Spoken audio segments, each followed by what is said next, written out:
Hey everyone, Jag Taggart 93 here with something a bit different. I originally planned to review another old school Quake map this weekend, but I've been distracted with a little game called Dusk.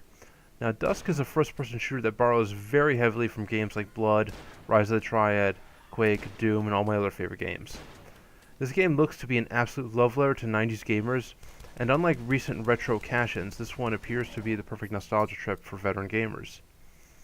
First of all, the level design is tight yet thematic. And so far, this really has been the bit that I have been most impressed with. I have not seen levels that so seamlessly merge theme with playability like this since Duke Nukem 3D. The locations are a blast to play through, and yet maintain a sense of believability. In pure old school form, colored keys are necessary to progress. However, levels are structured so tightly that backtracking hardly ever lasts very long.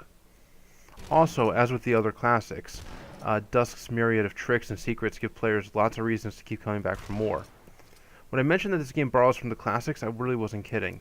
This game has deranged cultists straight out of Blood. It has episodic map progression like Doom. It has rocket jumping straight out of Quake. It has destructible environments very similar to what you would find in Duke Nukem 3D.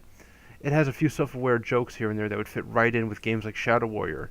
Hell, it even has the freaking Dopefish Easter egg. However, there are some things missing that I would love to see in this, in the completed release. First of all, there's no F2 or F3 save load function like you'd have in those other old school shooters from back in the day. It's not a big deal though. I really would not be surprised to see it implemented upon the full release actually. Also, the protagonist in this game is completely silent. Now that's not a bad thing, but the style of the game definitely yearns for a Caleb or a Lo Wang style audible one-liner here or there. Fittingly, Dusk is set to release on October 31st, Halloween. However, it can be pre-ordered now, and those that do pre-order it can play the first episode. I highly recommend getting it and playing the first episode, especially if you're like me and still regularly playing the classics. So to put it another way, earlier I mentioned Caleb and Lo Wang. If you remember those two protagonists as fondly as I do, then there's no brainer to definitely grab this, and you will enjoy it.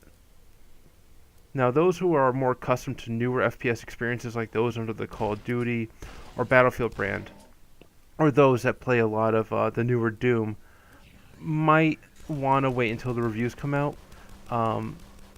Especially those whose first FPS experience was Half-Life or a game newer than Half-Life, might be a little confused at the presentation here and just may not get it. So again, wait for the reviews, wait for the full release, and then see if you want to put down money. But again, if you're like me, if you're a nostalgic old gamer, definitely pick it up. So that's really all I have to say.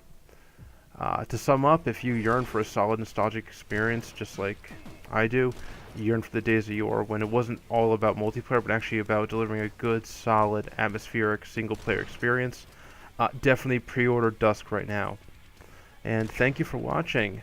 This is Jag Taggart 93 signing out. Have a good one. This is only the beginning.